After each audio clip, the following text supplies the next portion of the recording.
জামাত ইসলামের 4 গুরুত্বপূর্ণ নেতাকে নিয়ে জরুরি সতর্কবার্তা। তো দর্শক, বড় কোনো অঘটন ঘটে যেতে পারে এবং তারা যে কোনো সময় ফেঁসে যেতে পারেন। এ বিষয়ে পুরো জামাতকে সতর্ক থাকতে হবে, 4 নেতাকে তো সতর্ক থাকতেই হবে। আমি জেনে শুনে বলছি এবং কিছু ইন্টেলিজেন্স ইনফরমেশন তো আমরা বিভিন্নভাবে জানি, তার উপর ভিত্তি করে বলছি।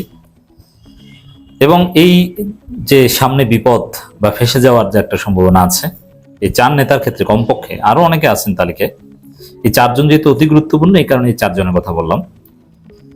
যদি তারা সম্ভাব্য বিপদ থেকে, ঝড় থেকে বাঁচতে চায়, তাহলে সরকারের সাথে এই বিষয়ে তাদের দর কষাকষি করতে হবে। সরকার চাইলেই তাদেরকে বিপদে ফেলে দিতে পারবে। এজন্য শুধু নিজেরা সতর্ক থাকলে হবে না, ঘটনা অলরেডি ঘটে গেছে প্রায়, যার ফলে সরকারের সাথে দর কষাকষি করে, আলোচনা করে এই পরিস্থিতিটা সামাল দেওয়ার চেষ্টা করতে হবে। কত বড় ঘটনা ঘটে গেছে আমি একে একে বোঝাচ্ছি। 4 নেতার মধ্যে প্রথমে আমি বলবো ব্যারিস্টার আরমান ভাইয়ের কথা। মীর কাসেম আলীর সন্তান, মজলুম মানুষ, আয়নাগর থেকে ফেরত, এবং আল্লাহর একটা মিরাক্কেল যে ব্যারিস্টার আরমান আমাদের মাঝে ফিরে এসেছেন এবং তিনি এমপি হয়েছেন এবং তিনি কার্যত আমিরে জামাতের আন্তর্জাতিক বিষয়ক সম্পাদকের মতো অত্যন্ত মেধাবী, দক্ষ, যোগ্য, ইন্টারন্যাশনালি কানেক্টেড একজন পার্সোনালিটি ব্যারিস্টার আরমান। তিনি কি করেছেন, তিনি কেন ফেঁসে যেতে পারেন, এটা বুঝতে হবে। এটা নেগেটিভ কিছু না, পজিটিভ বিষয় দিয়ে ফেঁসে যাবেন এমন না, এখানে নারী গঠিত বিষয় এরকম কিছু না। ব্যারিস্টার আরমানের আইফোন চুরি হয়েছে ঢাকা বিশ্ববিদ্যালয় থেকে। তিনি ঢাকা বিশ্ববিদ্যালয় শিবির একটা প্রোগ্রামে আসছিলেন, ওপেন প্রোগ্রাম বটতলায়, সেটা লাইভ করছিলেন। একজনে বলছে যে ভাই আপনি আমার কাছে দেন, আমি লাইভ করি, স্বেচ্ছাসেবকের রূপে ছিল। মোবাইলটা নিয়ে তিনি এক ফাঁকে চলে গিয়েছেন, এখন পর্যন্ত আর সেটা উদ্ধার হয়নি। প্রথমে আমি বলবো যে ব্যারিস্টার আরমান ভাই, এটা কেমন কথা ভাই? আমাদের মতো ছোটখাটো লোক, আমরা কোথাও গেলে আমার সাথে কমপক্ষে 5 থেকে 10 জন থাকে এবং ক্যামেরা ধরা, ভিডিও করার জন্য আলাদা সিলেক্টেড লোক থাকে, পেইড লোক থাকে, পেইড লোক, যে না টাকার বিনিময়ে সে আমার বিশ্বস্ত, তার একটা পারিশ্রমিক আছে।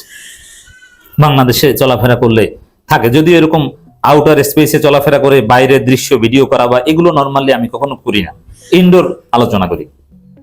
কিন্তু তারপরে যদি কোনো কারণে একদম খুব কম, ভেরি রেয়ার যদি কোথাও যাই, এটা লোক আগে ঠিক করা থাকে, ইটস ভেরি সিম্পল। কিন্তু একজন এমপি, এটা মুফতি আমির হামজার আছে, মুফতি আমির হামজার গাড়িতে দেখবেন যে একজন ক্যামেরাম্যান সবসময় থাকে, ড্রাইভার তো আছেন, তার বাইরেও একজন ক্যামেরাম্যান থাকে। তো এখানে ব্যারিস্টার আরমান একজন এমপি, অথবা তার ব্যক্তিগত পিএস বা তার মাধ্যমে তো ভিডিও করানো যায়। তো সেখানে তিনি একজন অপরিচিত লোকের কাছে মিডিয়া তার মোবাইল তুলে দিলেন, এটা আসলে সম্পূর্ণ অদূরদর্শিতা। এই জায়গায় ব্যারিস্টার আরমানকে সতর্ক থাকতে হবে। এখন ঘটনা যা ঘটার তা তো ঘটে গেছে, মোবাইল তো হারিয়ে গেছে।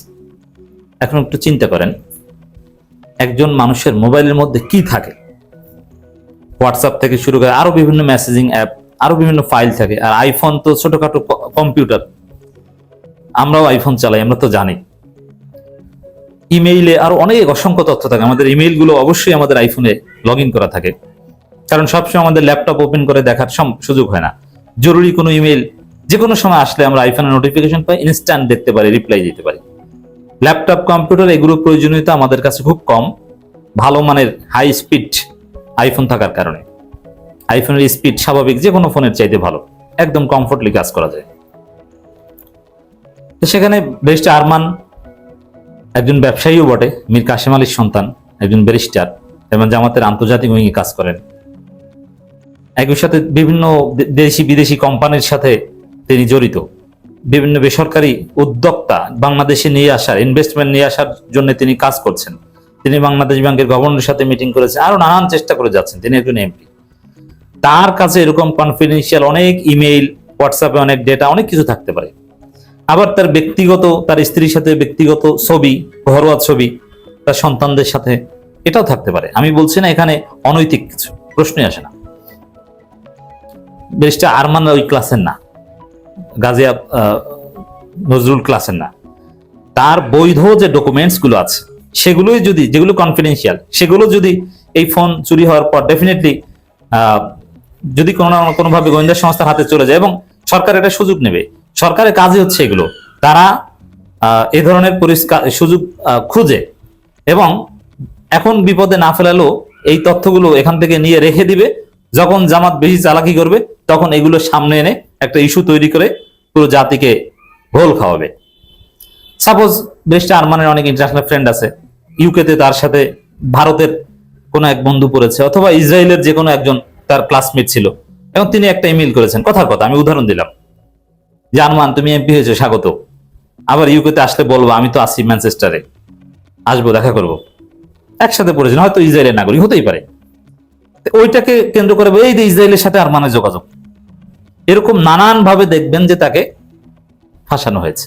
অমুক কোম্পানি, সাপোজ একটা কোম্পানির সাথে কথা হচ্ছে, এখন ওই কোম্পানির মালিকের ভাইয়ের ছেলের খালুর মামা কোনো একদিন ইসরায়েলে গেছিল, বলবে যে এই যে ইসরায়েল কানেকশন, অথবা একজন ভারতীয় বন্ধু তার সাথে ব্যক্তিগত কোনো একটা বিষয়ে আলাপ হচ্ছে, ক্লাসমেট ইউকেতে একসাথে পড়েছে, কথার কথা, বলবে এই যে ভারতের সাথে যোগাযোগ।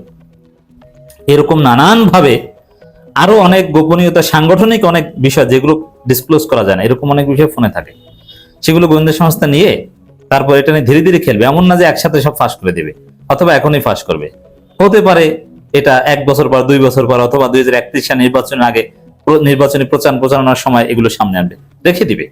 গোয়েন্দা সংস্থার খেলা এইভাবেই।